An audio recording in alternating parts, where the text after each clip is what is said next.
Class 10th की trigonometry के बारे में बात कर रहे हैं। क्लास 10th के लिए ट्रिग्नोमेट्री जो होती है वो पूरी पूरी 90 डिग्री ट्राइंगल के ऊपर बेस्ड है। जैसे 90 डिग्री ट्राइंगल के अंदर हमने एक ट्राइंगल बनाया हुआ है जिसमें हमने ए को 90 डिग्री ट्राइंगल दे रखा है, बी पर एंगल बनाया हुआ है। अच्छा, जो ये बी पर एंगल है ना, एंगल के जस्ट सामने वाला होता है परपेंडिकुलर, एंगल जिसमें लाई करता है उसे कहते हैं बेस, और इसे हम कहते हैं हाइपोटेन्यूज। हमें पता है कि ट्राइंगल के अंदर में, राइट एंगल ट्राइंगल के अंदर में जो रेशियो होता है वो होता है पी स्क्वायर प्लस में B square is equal to H square. ठीक है, हमें ना फंडामेंटली सिर्फ दो रेशियो के बारे में बता रखा है। एक है हमारे पास में साइन और एक है हमारे पास में कॉस। साइन हमारे को गिवन कर रखा है कि पी अपॉन में एच होता है साइन। कॉस हमारे को बता रखा है कि बी अपॉन में एच होता है, और इसी के जस्ट रेसिप्रोकल पे बता रखा है कॉसेक हमारा होता है एच अपॉन में पी, और सेक हमारा होता है एच अपॉन में बी। अब इसी रेशियो से हम आगे बढ़ेंगे और दो रेशियो और बनाएंगे जिसका नाम है tan और cot। अच्छा, tan जो होता है वो होता है आपका sin अपॉन में cos, और cot जो होता है वो हमारा होता है cos अपॉन में sin। हमें पता है साइन की वैल्यू है sine is equal to P upon में एच है, और cos हमारा है बी अपॉन में एच। यदि हम देखें तो एच से एच कैंसिल होगा तो हमें मिलता है क्या है tan बी अपॉन में बी। ऐसे cos यहाँ पर भी गिवन है, cos की वैल्यू होती है बी अपॉन में एच, और साइन की वैल्यू होती है पी अपॉन में एच। एच से एच कैंसिल, पी अपॉन में बी, ये आपका बी अपॉन में पी, ये आपका हो गया cot थीटा। हमें tan भी मिल गया और cot भी मिल गया। अब आते हैं हम आगे, क्या हमें एक चीज देखने के लिए मिलती है कि साइन क्या है, रेसिप्रोकल है किसका, 1 अपॉन में कॉसेक। ठीक है, कॉस हमारा क्या है 1 अपॉन में सेक है। ऐसे ही क्या है tan हमारा क्या है 1 अपॉन में कॉट है। आते हैं कॉसेक के ऊपर, कॉसेक के ऊपर आते हैं तो हमें मिलता है क्या 1 अपॉन में साइन, सेक 1 अपॉन में कॉस, और कॉट 1 अपॉन में tan।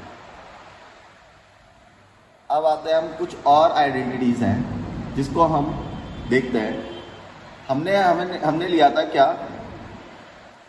एक पाइथागोरस प्लेट है जिसके अंदर में पी स्क्वायर प्लस में B square is equal to होता है एच स्क्वायर।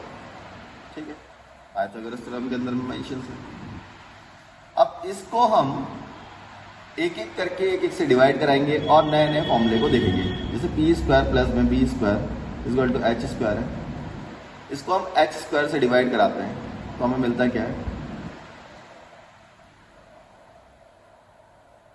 तो हमें मिलेगा पी अपॉन में एच का स्क्वायर। पी अपॉन में एच क्या होता है साइन, साइन का स्क्वायर, बी अपॉन में एच क्या होता है कॉस, कॉस का स्क्वायर, एच से एच कैंसर मतलब 1, तो हमें मिलता है क्या, एक आइडेंटिटी मिलती है साइन स्क्वायर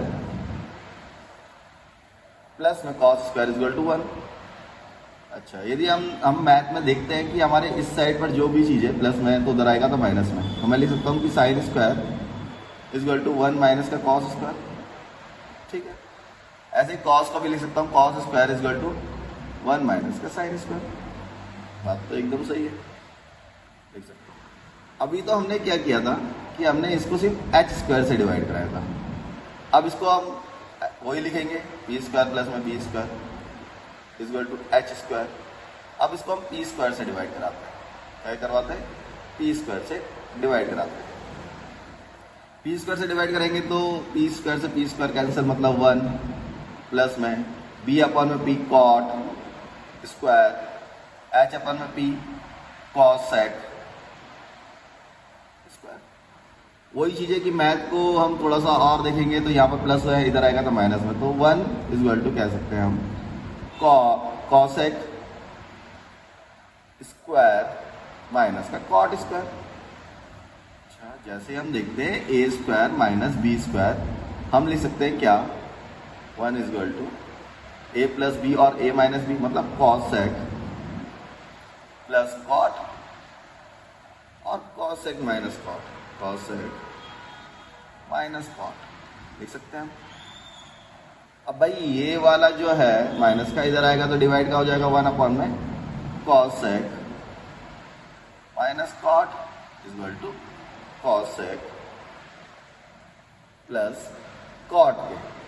ठीक है, तो हमें एक और चीज पता लगती है क्या कि कॉसेक प्लस कॉट यदि हम देखें तो 1 में कॉसेक माइनस कॉट के, यदि मैं लिखूं cosec plus cot is equal to 5 और मुझसे मैं पूछ लूं कि कॉसेक माइनस कॉट क्या होगा, तो आप बोलोगे 1 में 5 होगा, क्योंकि रेसिप्रोकल ही तो है ना।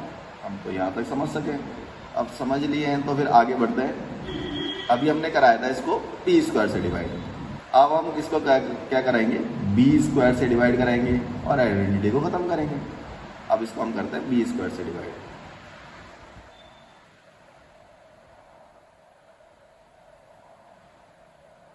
ठीक है, p अपॉन में b tan, b अपॉन में b 1 और h अपॉन में b, जैसे ही हम h अपॉन में b देखते हैं तो हमें मिलता है सिकेंड थीटा। ये सारे स्क्वायर ही रहेंगे क्योंकि स्क्वायर ही की बात कर रहे हैं सारे में। अब ये tan है, इधर आएगा तो माइनस का, तो 1 is equal to second square minus tan square. ठीक है, अब 1 इज इक्वल टू, अब मैं सेकेंड स्क्वायर को भी ऐसे ही कर सकता हूँ क्योंकि a माइनस बी है तो a प्लस बी और a माइनस बी, ये लिख सकता हूँ। अब ये इधर आएगा तो वही हो जाएगा 1 में second minus tan is equal to second plus में tan। अब मैं यही चीजें आपसे दोबारा पूछूं क्या कि सेकेंड प्लस में tan इज इक्वल टू 5 है, तो second minus tan is equal to क्या हो जाएगा 1/। हमने एक ही फॉर्मूले से बहुत सारे फॉर्मूले बनाना सीखे।